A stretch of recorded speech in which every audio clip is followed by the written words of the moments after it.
So today, guys, we're going to be talking about ARMS, the video game. Who cares about the body parts? And just because I love you, I'm going to be giving a copy away to you guys, the viewers. So all you got to do is down below in the comment section is let me know what system you guys want it for, and that's it. So ARMS is a Nintendo Switch exclusive game. It's basically about boxing, where you have giant, flexible, stringy, slinky arms and you punch other people.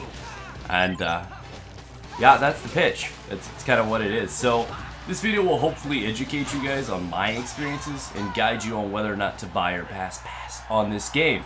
And, well, should be interesting, so strap in, let's get into this. Now, the purchase of this game was much like my conception, pure accident. I didn't want to get it, but family was together, we were on vacation, already had the Switch, and was like, okay, impulse, purchase, try it out. Originally I was on the fence and I was likely going to pass on it, but I caved in and thought, hey, let's try something different. I mean, hey, finally a way that I can beat my wife in a fight. She verbally KOs me all the time, and I saw this opportunity and I seized it. And very disappointed. We played maybe a half hour, right?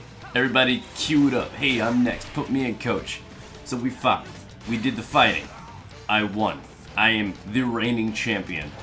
Yield to my awesomeness. I tore people up. Right? I was really, really good. And after the rest of the family succumbed to my greatness, I decided, hey, I'm king of the world, right? I can take on anybody. You know what? Random computer AI, 1v1 me, bro. About 30 seconds later, face down. It was surprising, because I only set the difficulty to 4 out of 7, because 7 is a number that, what is that even? But either way, right in the middle, okay? Felt like it was the sweet spot. No, it was anything but sweet. It was extremely bitter. Okay, I spit it up. It was such a rough experience, and I got completely decimated by the computer. It was so embarrassing, honestly. I'm like, wow, this is crazily challenging.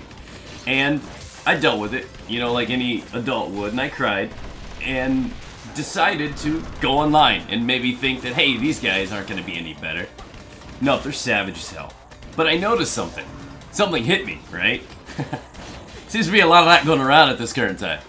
And these guys are moving and jumping around like wizards and ninjas and stuff. They're so mobile. And I'm sitting here holding these two Joy-Cons together and I'm like, I can't move like that. What? And it occurred to me that these guys are using controllers. They're not actually swinging here. I bought this game to get physical, right? I wanted to get some workout and burn some calories and get off the couch. And these guys, these freaking tryhard nerds, are sitting on the couch with controllers with much more flexible movement, control, and just leverage at their disposal. I was getting beat up by a bunch of dudes with controllers, and I was like, oh, hey, this isn't... Oh, what's the point of getting a boxing game if all you gotta do is sit down? And it just felt like there was not enough value behind this. And through my experience, I finally put on the controller to see a difference, and I went in there and I actually won a round. Not the match. No, I'm not that good yet. I won a round the first time I put on a controller against that level 4 difficulty that completely ruined me. And it showed me right there the difficulty, the learning curve for using the Joy-Cons and the controller, and how much of a mandatory thing using the controller is. So if you're buying this game and you want to play ranked and you want to push yourself, you can do that with Joy-Con. It's going to take a lot of time and investment. It's not going to be easy. You will get your workout out of it, but it's not going to be a unique experience in the way that I was hoping it was going to be. I played for about a half hour and I got bored. Even with the different mini games like volleyball, which is a creative idea and definitely a fun party game, but I felt like there wasn't enough depth to this game. I feel like there weren't enough things to do, and the fact that you're pretty much forced to use a controller or get pummeled, it's okay. And I'm not saying that I'm a master fighter or anything, right? I got my butt handed to me by a bunch of online players and the computer, right? I'm so bad at this game that even Mayweather would come out of retirement to fight me, right? Like, it's that easy peasy.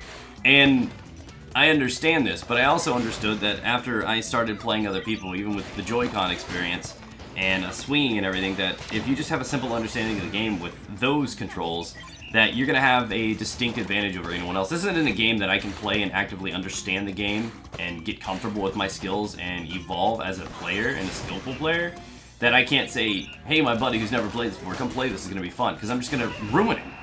it's going to be so much of a lopsided fight that it's not going to be enjoyable for that other person. This isn't a game that's as adaptable and friendly as something like Mario Kart, which is what I would expect out of a Nintendo. That's why I bought this platform, to play with friends and family. Mario Kart, anybody can pick up. It's approachable, it's easy to play, and lots of people can play and do fine. But this game is going to get frustrating for somebody that takes it serious. It could be a competitive push for those that do want to take it serious, don't get me wrong, but I feel like this was marketed to be a living room experience, and it's not going to go over that well, because it's not one of those games you can play hours of. It's not something that I think a lot of people are going to be attracted to, and I can definitely say that I highly doubt there will be a sequel to this game. And the only reason this thing, I think, will do any bit of damage in terms of sales and money earned is because the Nintendo Switch archive right now, the library of available games, is so starved that people are like, hey, you know what, we're going to try ARMS out. I'm here to warn you guys, don't do this, man. The computer is savage, man. So this has been my testimony. Do what you want with it, and honestly, like I said, it's lacking. I don't feel like there's enough things to do with it. There's not enough customization. It feels like all the characters are very similar. Just a bunch of jumping, spamming, lunging. It doesn't feel very diverse or interesting, and it doesn't seem like one of those things that I'm going to want to play again. And truthfully, if I'm being honest with myself, I'm likely to never boot this game up again. And time to come full circle. Remember the time, like, at the start of the video where I was like, hey, I'm giving away a copy of this game? Yeah, it's my copy. Like, pay it backwards, right? I'm gonna give it to you guys so you can get disappointed with it. And then you give it to a friend, and then they get upset at you. So that's how this is gonna work. I enjoyed the game for a short period. I had a little bit of fun, and that was it. And naturally, for a $60 price tag, this was so over-demanding. It was completely uncalled for. Knowing what I know now, I would probably struggle to spend $20 on this game. So, that's my verdict, guys. Thanks for watching. Got more stuff coming up. If there's any other games you want me to review, be sure to let me know down in the comment section below. You guys have a great rest of your weekend.